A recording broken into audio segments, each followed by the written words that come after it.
Read me.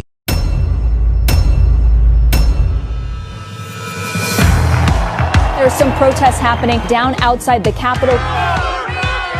The simulated riots in D.C. was a powder keg long in the making. The evidence for pre-planning and setting up a situation for a disaster is overwhelming. Paid actors. We can take that place. We got more people coming up. Let's get them down here on the flag. I want to confess that I was paid to pretend to protest today. Lady, I'm gonna break your phone if you don't stop. They hit me with bullets. They're not officers, man. Controllers. They were guys, they were almost like monitors. They were like corralling them, and they were telling them what to do, and they did everything these guys said. You can drop down into a room underneath more people. Take a step back. Get in there. Do your job. Get out. And Hollywood tear gas and mace.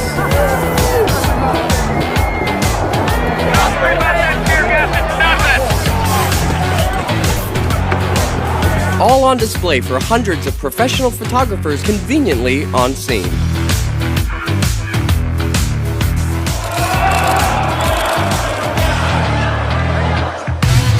In this episode, we're going to analyze the climax of the story and show you how a little stage direction and fake blood became an instrumental role in furthering the division of the nation. And he was hiding there. She had no idea that he was even sitting there aiming a gun right at her face. It's not a talk anymore! I didn't see it, but they shot a woman. They all acting, they acting. This is Everything Wrong with the Capitol Shooting, I'm convinced it was University of America's did it from what I saw. You guys gonna come in the building? only on Woo's News. The Homeland Security Exercise and Evaluation Program provides a set of guiding principles for large emergency response drills. In these guidelines, we read about the various roles, such as players, controllers, simulators, evaluators, actors, observers. The term participant encompasses many groups of people, not just those playing in the exercise. The head directors of large emergency drills are called exercise controllers. Their job is to keep things running according to the master plan. And here's a cover of the guidelines manual, which spells sheep. Hasip. Any professional emergency response drill or military drill makes use of fake blood in a variety of forms: blood capsules, sponges, syringes, and squibs. A simple blood squib is a pouch that is designed to break on impact. There are all kinds of squibs using various pumps and tube assembly. Here's the HydroSim trauma bleeding simulation system. It's basically a small pack containing a fake blood supply and a pumping mechanism and some tubes. Some of them are battery operated. Now that we're equipped with the various roles, let's start the analysis. Aquí, outside the speaker's lobby. As a footnote, I am not affiliated with any gangs. And I wasn't paid to make this video, so I'm looking at this completely unbiased. We've also added a time code to Jaden X's footage, which we'll call Angle 1. And let's review the scene with minimal volume.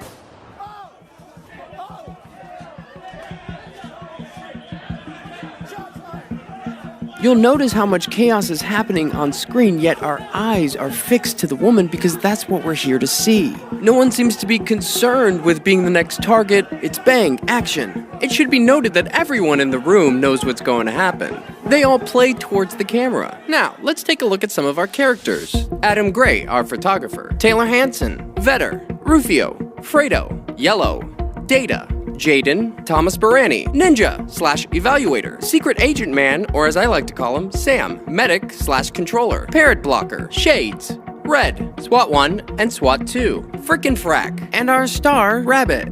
We're gonna break this down together, and we're gonna analyze this with 6 different angles, and in chronological order. Let's do this. Now this is Medic coming into the room. Notice the enormous earpiece. What's that about? Now look what Red does. He kicks the door. Now we see Red either pick up something or drop something, and it looks like Medic does the same. And we know he's the Medic because of this patch or sticker. Here we can see Red has one glove on, and you can see Jaden in the distance. Now we're all kind of led into this room outside the speaker's lobby. We can see Medic has one glove on as well. There's Frick. Oh, hey there. And there's our star. They're just waiting around again.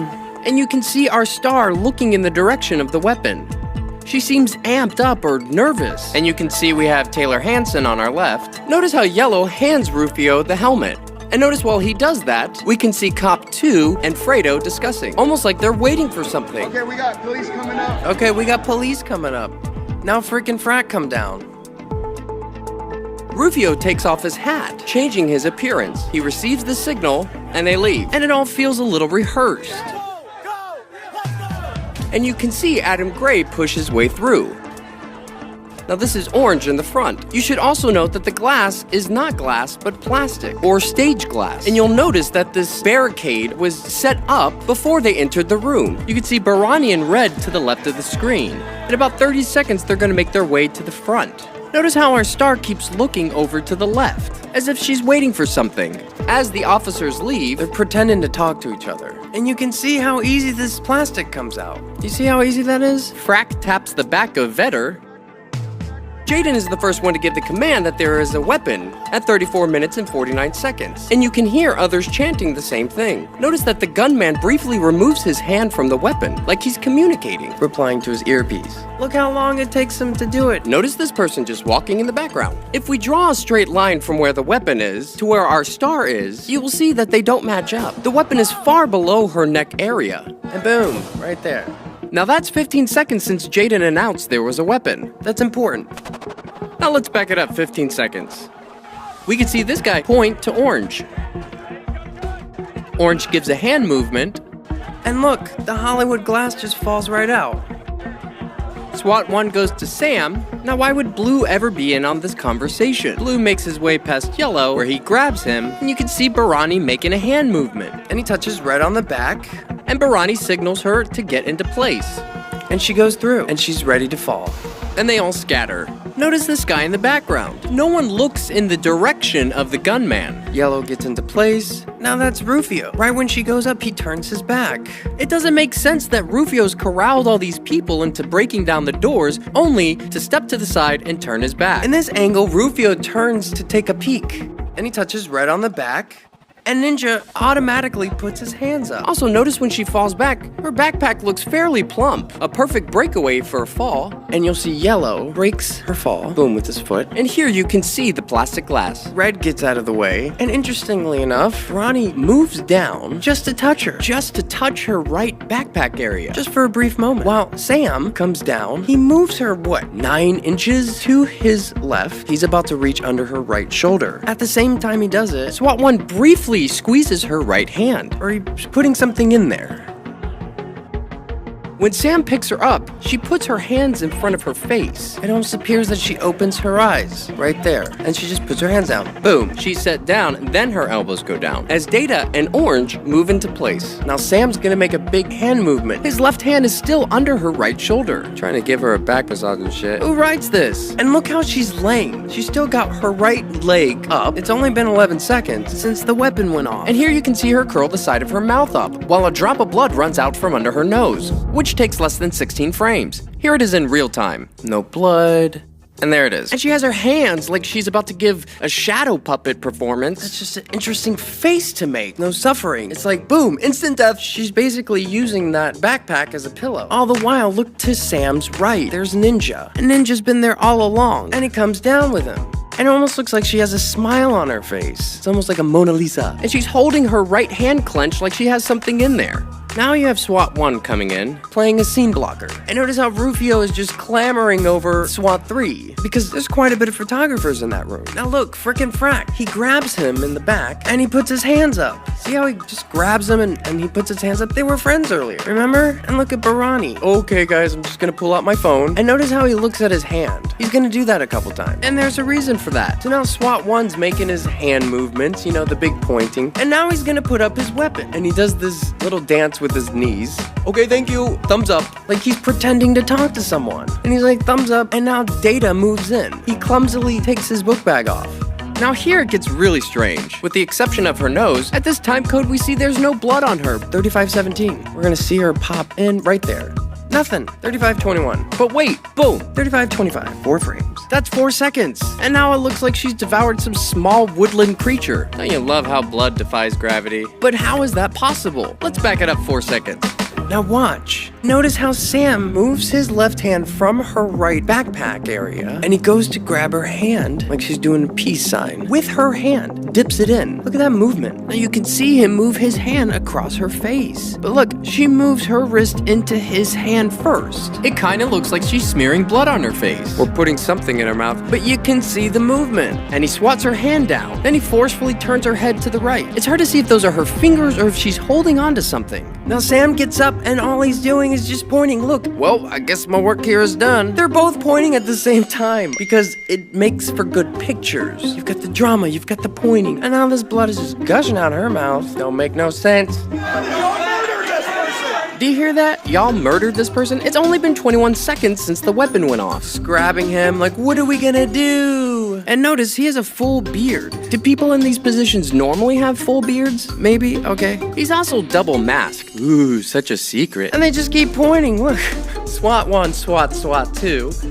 We can see that Yellow has changed his appearance as well. And so Data does these big gestures. She's still got her damn hands, like she's playing a scarecrow or something. Now this guy coming in, he's a parrot blocker, and he's saying, move, move. Data just looks up, he's like, medic, scalpel. All the while Ninja's still back there, just monitoring everything. Data is just still fumbling through his bag, not looking for anything in particular. Everybody's just kind of moving around her. Got an active shooter. We have an active shooter. How original. Get her down. Get her down. She is down, bro. God, it's so cringy. Get the light. Flashlight. So they're screaming for a flashlight. Out of all things, a flashlight. Because the flashlight will enhance the drama of the photos. And it draws the eye down towards the light. Where's she hit? Where's she hit? Yeah, it seems like no one really knows. And that's when she opens her mouth, like she's spitting it out. You can see she has blood on her fingers. But when do we see her ever touch that area? And Data taps her left hand and she puts it down. It like flicks something away, fixes something out of her hair. It's unclear if Data is contributing to the blood effects or if he's just a scene blocker. You can see SWAT 1 knees her right arm closer to her, and then she tucks it under her right butt cheek. So this is the medic. He identifies himself as the medic. Notice that wonderful earpiece he has on. And let's see the various ways he tries to save her. Medic puts his water bottle down. SWAT 1 just grazes her. Everybody's just grazing her. Parrot blocker getting up in there. And so medic pulls down the flag that's tied around her neck. And notice he only had one glove coming into the room, which is very interesting. Look, when he does this move, she opens her mouth briefly, or she says something. So he's only using one hand, and she just lets some of the blood out of her mouth. Thank God for capsules. And her eyes she's looking at things, where before she was just looking straight ahead. At the same time, you can see them just hanging out. And here comes the scene blocker cop. Now Ninja's either just making hand movements for the camera, or he's giving directions to SWAT 1. And SWAT 1 is just fumbling around with this little napkin, this little toilet in a baggie. Notice how Medic tucks this, what looks to be a cell phone, in between Data's knees. It appears Data takes the cell phone away with him. Did you see that? What is Parrot Blocker pulling from her hair? And here he puts it into his pocket. Parrot Blocker shouts to SWAT that he's a medic, yet does nothing. You can start to see his very small pool of blood, like the size of a cookie, right where Sam's hand was. That's when they all come out. Get back! We can't save her! Get the f*** back! We can't save her! We gotta get EMS here, guys. Now, notice Ninja just randomly puts his hands up. The cops have been next to him this whole time, and now he's putting his hands up. It's for the camera. She's dead. I caught her phone. Her eyes. Did you hear Jaden? Because he keeps repeating it over and over. He's saying the light faded from her eyes. They're all gaslighting because they know the audio is going to be recorded. So they're all kind of pointing and overacting and fumbling in their little corners. 3621, Taylor Hansen smiles. Look at Shades. And Fredo has no one to talk to. He's got nothing to do right now. And SWAT 1 and SWAT 2 are still fumbling with this stupid fucking bag. What is that, little gauze? So he's just tugging it along on the flag kerchief. Everybody's grabbing for her neck. What's that? That's Medic's hand. Do you hear the scrunch as he squeezes? And the Medic comes in. It almost looks like Medic hesitates, and then he comes in. Now we see this very small pool of blood. See how there's just a small passive blood stain? It leaves no trail or indication of a direction. There's no spine, satellite, or elongation tails. There's no cast off. There's no arterial spray or expirated spatter, which makes the use of a blood squib in her backpack and around her neck the most plausible explanation, which could be why during this whole ordeal they never untie the flag. She's gone, man. We're gonna see that cap, black hat cap. He's still just looking for a pulse, but he just declared that she wasn't there. And now look, he clearly has blood on his fingers. And he turns his fingers around and looks at them. And he just wipes them on the flag. Look, he just wipes them on the flag. And he moves it out of the way. And that's when SWAT 1 comes in with his little towelette. Dab, dab, dab. Dab, dab, dab, dab, dab. Like this is fucking ASMR or some shit. At the same time, he snaps another photo. Barani's faking a call, looking at his hand. And there's Jaden, and Ninja just ninjas his way over to us. Scene blocker, cop blocks, parrot blocker. Hey, what's going on? Who's that? Oh, he's got a radio. Maybe he'll call for help. No one's doing anything. Medic stands up. See, he's the medic with that sticker. And there's Adam Gray, taking all the photos. And it appears the clock reads 2:47. Fredo still has nothing to do. Now look, it's frickin' Frat. They're still hanging out. Frick sees the camera and begins acting again. Yep, we're still rolling. What? Got blood on the floor. Yeah, and not that much. Now that's Yellow saying that. Oh, Vetter, bless your heart. And now look at Rufio with his hand on top of his head like, oh, it's such a shame. Oh. Barani puts his hand around Red. There's the famous photo.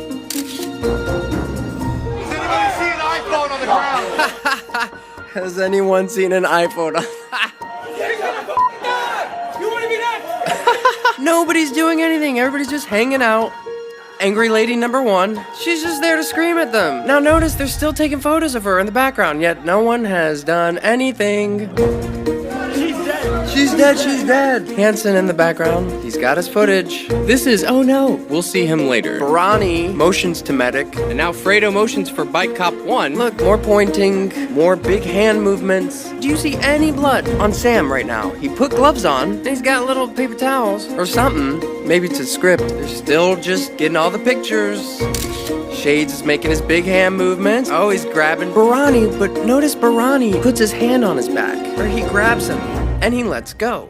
Big hand movements. It's jazz fingers. And there goes Adam Gray. What's up, bro? Who later gets fake arrested. And then Red is pushed out with Data.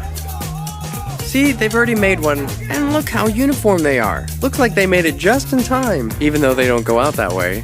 And there she goes, with her book bag and flag still wrapped around her. Luckily, they don't have that far to go, just right out that door. Is that normal? Is that normal protocol? You would think if it was as easy as for everybody else to get into the Capitol, it would be for paramedics. Now we see Sam on the other side of the door, and we see he's littered his latex gloves on the Capitol floor next to the blood. No one would ever do that, unless it was to add drama to the photos. So that's our pool of blood. That sad, pathetic pool of blood. This is classic. Oh, you just stepped in the crime scene. Guys, you can't make this stuff up. I think he does do it intentionally, because it creates a transfer pattern from the heel of his boot. It adds drama to the photos. He intentionally does that. Is that a cop? Come on, guys, is that a cop? Are these cops? And now they put the black ski cap over the blood. They've got the photos. And that's the guy who stepped in it, now changing his appearance. And those are the sad, pathetic droplets from one malfunctioned squib. Now, let's take a look at the aftermath. Oh no. And so they're all just echoing the same thing over and over again. They're getting everybody to spread the word. They just killed the girl! They just shot a girl right in the goddamn stomach! I thought it was supposed to be her neck. He's shooting kids! They shot a girl there! They shot a girl! This is like the cringe hour. They shot a girl! But listen to what this lady says. See it, but they shot a woman in there. Acting, they just hit. That's amazing. It completely validates everything we're doing here. And notice coming down the stairs like a damn 80s movie, Thomas Barani, with his hand up. He's about to stop on the stairs and just start screaming. Shot her and killed her! And then no one's gonna pay attention. Wow. And now he caught somebody's attention. Shot her with a gun through the neck. She fell back into my hand. Bro, why are you lying? Oh, don't you mean your hand fell back into her book bag? Man, this guy's such a creep. He's not talk anymore! This is too much. God, this is so hard to look at. And here he is again. They shot her in the neck, and she fell back on me and started saying she was fine at school. What? Guys, you know none of that happened. And then she started kind of like moving weird. Okay, that's true. It could have been me, but she went in first. This could be you or your kids. Jesus. And here they're whisking her away on a stretcher. Notice these highlighter badges on all of them. Maybe you can tell me what these are. And maybe you can tell me what this black waistband is. Ooh, looks like they did a touch-up. He totally has his hand on her boob. And you can see she's clearly still alive. And notice all of these van shuttles in the background. Hey, look, it's SWAT 1. What was that about? Even Taylor Hanson got a spot on TV. And the minute that she hopped up in that pain, she had no idea that he was even there. No, she only had a 15-second warning. Bruh. From the first scream to her taking it to the neck. 15 seconds. He shot her right in the neck. Oh, now it's her neck. Hopefully Jaden will get it right. Yeah, so basically all the protesters kind of stormed to get into the chamber. And perhaps our last clip is most telling of all. Here's Jaden. They killed a girl. They killed a girl. I deadass have it on camera. They shot her. I seen this shit on camera. They had. I guess we're all done. Yeah, so fuck it. I guess we're all done. Yeah, so fuck it. I got it all. So what do you think, guys? Can you see what I see? Is this shit legit? Maybe I'm missing something, maybe I'm overlooking it. Please, if you see anything I'm not seeing, write it below. Please use your word choices carefully when commenting. Hey, thanks for coming down the Babbitt hole with me. Are we being duped? If you learned something, feel free to subscribe. That's why I'm here. It's not just for fun. You know, it takes a lot of work to edit these videos, and I'm just one person. I don't have all the answers figured out, but I can tell you something ain't right. Please feel free to mirror, share, and please keep analyzing. Maybe we could start looking at this stuff a different way. Hey, thanks for breaking this down with me.